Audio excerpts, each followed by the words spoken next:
भुवन भास्कर सूर्य भगवान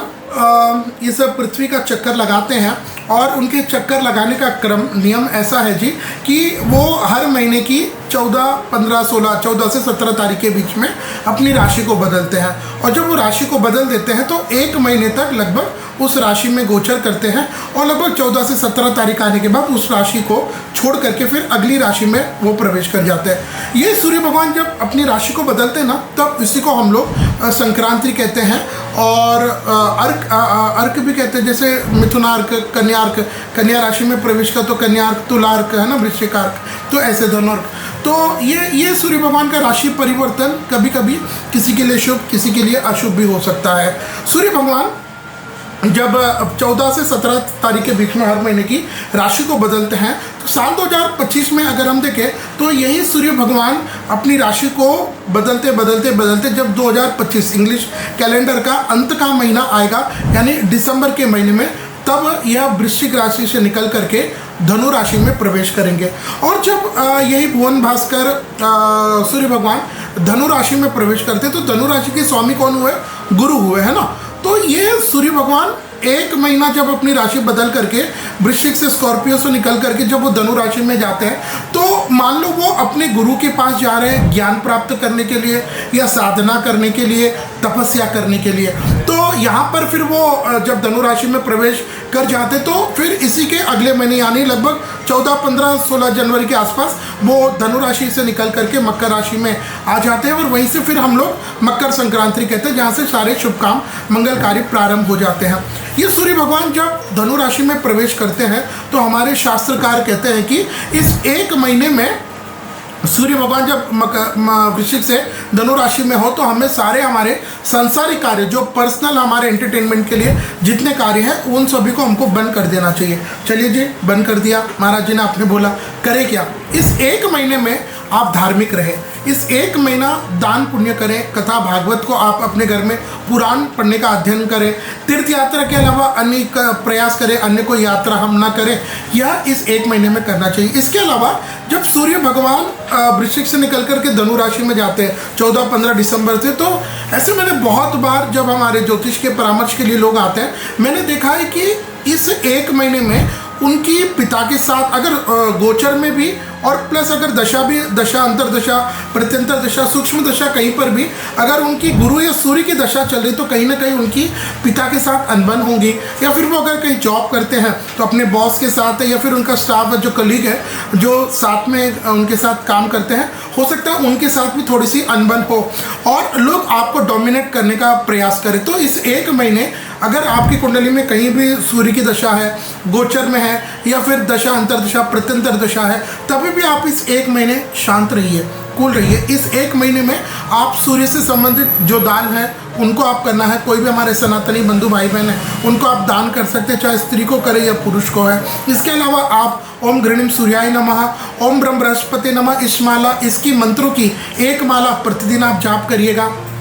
इसके अलावा आदित्य हृदय स्तोत्र है, ये आपको करना है। प्रतिदिन सूर्य भगवान को जल दे, डिसिप्लिन रहने की आदत डालें। तो यह अगर हमने किया है तो निश्चित यह एक महीना हमारा अच्छा सा निकलेगा। इस एक महीने में हमारे शास्त्र कहते हैं कि जो कार्य हमको विशेष करके नहीं करना, जो शास्त्रों में वर्णित है, उनमें अगर हम देखें, हमें कोई भी नया कार्य, जैसे नया गृह प्रवेश हो गया, नया वाहन की खरीदी है, भूमि का खरीदना बेचना है, न्यू भूमि पूजन करना है, बोरिंग खुदवाना है, देवी देवताओं की प्राण प्रतिष्ठा आपको करनी है, पहली पठावन यानी विवाह से लौटकर आई है बहू है तो उसको पहली बार ससुराल जाना है, उपाकर्म उत्सर्ग है, अष्टका का श्राद्ध है, मुंडन है, उपनयन हो गया, यानी फिर हम लोग जिसको जनेऊ बरुआ संस्कार कहते हैं, सकाम,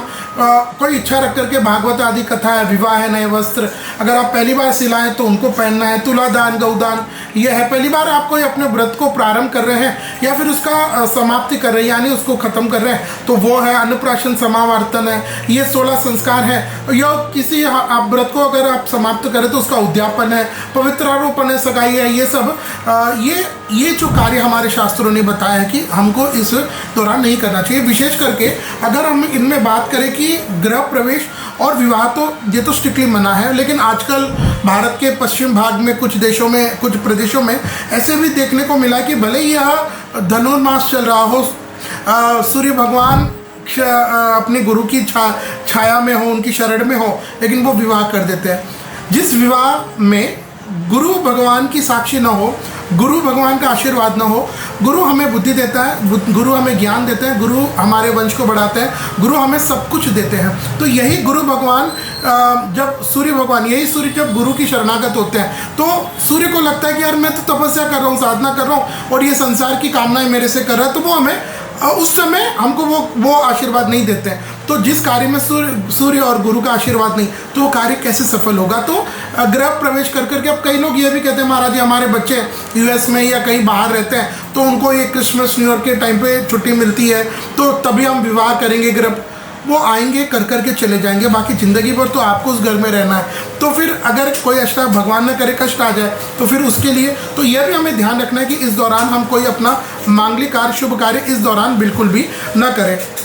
साल 2025 की अगर हम बात करें कि धनुर्मास प्रारंभ कब होगा, समाप्त कब होगा, उसके ऊपर हम लोग चर्चा कर लेते हैं। तो साल 2025 में यह धनुर्मास प्रारंभ हो जाएगा, यानी सूर्य जब धनु राशि में प्रवेश करेंगे वह दिन रहेगा विक्रम संवत 2082, पौष मास के कृष्ण पक्ष की एकादशी तिथि यानी सोमवार, 15 की रात 16 की सुबह दिसंबर 2025 को रात्रि के सुबह के अर्ली मॉर्निंग 5:19। इस दिन सूर्य भगवान धनु राशि में प्रवेश करेंगे और ये मलमास समाप्त हो जाएगा, यानी सूर्य जब मकर राशि में प्रवेश करेंगे तो वह दिन रहेगा विक्रम संवत 2082, माघ मास के कृष्ण पक्ष की एकादशी तिथि यानी बुधवार, 14 जनवरी 2026 को दोपहर के 3:07 को सूर्य भगवान मकर राशि में प्रवेश करेंगे। तो यह लगभग 1 महीने का है और 15 जनवरी के बाद सूर्य भगवान जब मकर से निकल करके धनु से निकल करके मकर राशि में प्रवेश कर जाएंगे। मकर संक्रांति के बाद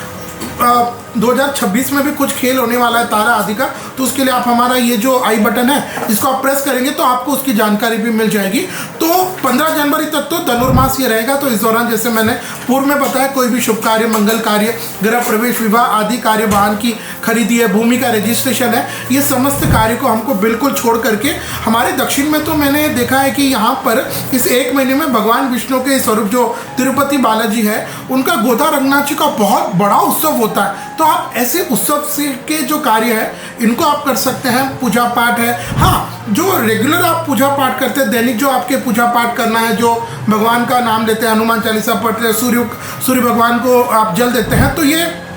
दैनिक का जो आपका पूजा पाठ है उसमें कोई आपको दोष नहीं, वो सब आप विधि विधान से कर सकते हैं। बस जो पहली बार अगर आप कोई नया कार्य प्रारंभ कर रहे हैं तो इसको इस 15 दिसंबर से लेकर के लगभग 15 जनवरी तक आपको बिल्कुल 1 महीना नहीं करना चाहिए। अपने मन को सात्विकता में रखें, दान पुण्य में रखें, तीर्थ के अलावा अन्य यात्रा करने से बचें और जितना हो सके अपने मन को भगवान में लगाने से निश्चित हमारा कल्याण होगा।